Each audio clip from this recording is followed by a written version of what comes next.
Let's talk about the Diospada.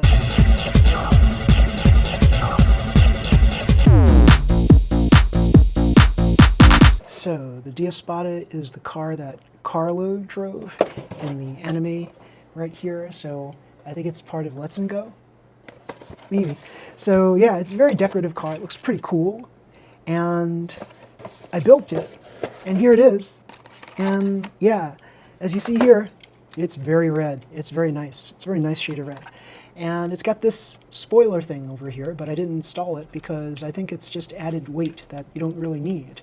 And if you add this spoiler on here, along with the little red cap that covers up this front part here, it's going to weigh about 87 grams or so, which is going to be heavier than a lot of cars out there. So you're going to be at a disadvantage if you put all of these things on here. So there's really no need to put all this stuff on there unless you really want the stuff to be on there. So without the spoiler, without the little red cap, then it's about 83 grams. And 83 grams would be less than other AR chassis cars. This is an AR chassis, such as Blue Thunder, which is an Aero Avante. It's the Aero Avante that I won second place with in the 2B1G fun races on July 4th. So yeah, very, very cool. So this is going to weigh less than this, of course. This is like, this body shell, this cowl is about 20 grams. This here is about 13.5 grams, just like this. So that's a lot actually, because there are cowls that are as low as 7 grams. And so you want to try to get your cowl to be on the lower end so that your car will be faster. So if your cowl is on the lighter end, then you're basically relying on the speed of the chassis to kind of pull you through. So hopefully this is going to be fast enough, right? So I had put Sally Racer's motor in this, and now it's 24 kilometers per hour, which doesn't seem like a lot, but all of my AR chassis are at least 24. Phoenix was like the rare exception, the rare bird. That was 28 kilometers per hour.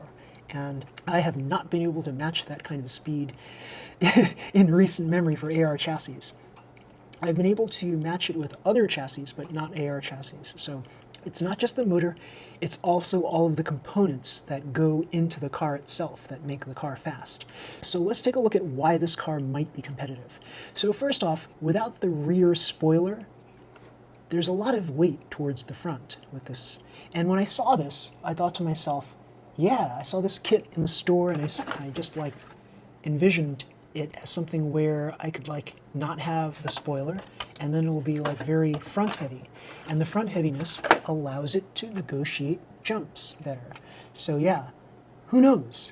I was thinking of this as a mock frame killer, but we'll see. We'll see how it goes against mock frames. So yeah, AR chassis are fast cars. I've raced against mock frames before with AR chassis, and depending on the track, an AR chassis car can beat a mock frame. But over an incline, maybe not so much. So front motor cars like the mock frame can negotiate inclines and jumps a lot better than AR chassis cars can. But AR chassis cars are no slouch either. The cars that always seem to have trouble are the VZ chassis cars around tight corners. So I'm kind of like losing my confidence in VZ chassis cars because of that. Because when a VZ chassis car turns a corner, this back part here could snag onto the corner itself, and that's not cool. So it makes the VZ chassis, box stock at least, not a very reliable car. So AR chassis, even though it's got the same kind of double roller thing in the back, the chances of it snagging are, for whatever reason, less than VZ chassis snags. I don't know why. Maybe it's the rollers themselves. Don't know.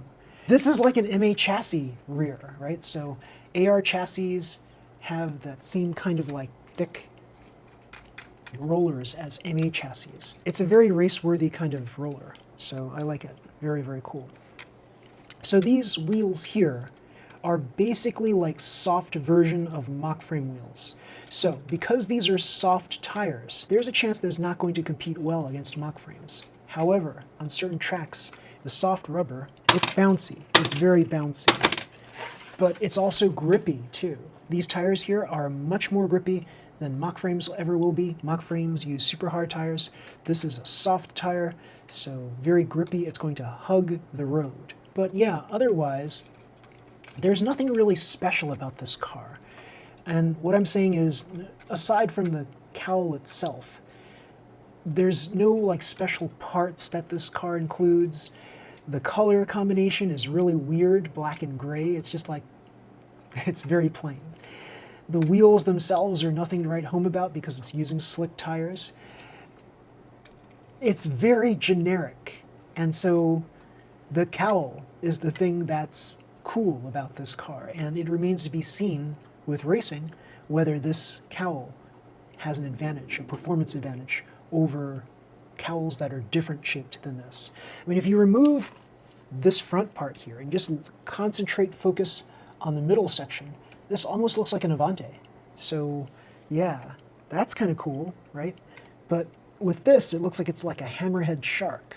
And so this is going to add a bit of weight towards the front end. It might be a very cool thing. So yeah, we won't know until we race it. Now you might be wondering, well, where's your stickers, right? So rules and regulations for box stock. You must have 1 sticker on your car, or is it 3 now? Let's just assume it's 1 for the time being. If it's 3, I'll add more stickers, but let's assume it's 1. And I put my 1 sticker right under there. It's the name tag. Yes. And I put it under there because I don't want it to basically show on the top. I don't want to ruin the aesthetic look of my car with stickers. I think the shape of this cowl is different enough and unique enough that I can do without stickers. I just don't want stickers on this cowl. I think the cowl is very nice looking, and so adding stickers to it, it just will make it kind of like ugly, I think. So yeah, very, very cool. If I were to add more stickers to this, like let's say the regulation's 3 stickers now, I would just put them on the underside. And that adds weight to the front part of the car. Yes. So yeah, Diospada Premium. I'm very excited to race this. I'm going to see how this goes. And hopefully it'll be like a new box stock car for me that I can race for a good long time. So we'll see. So everybody, if you like this video, please slam the like button, subscribe to my channel. You'll see more videos just like this one. Until next time, everybody, see you. Bye.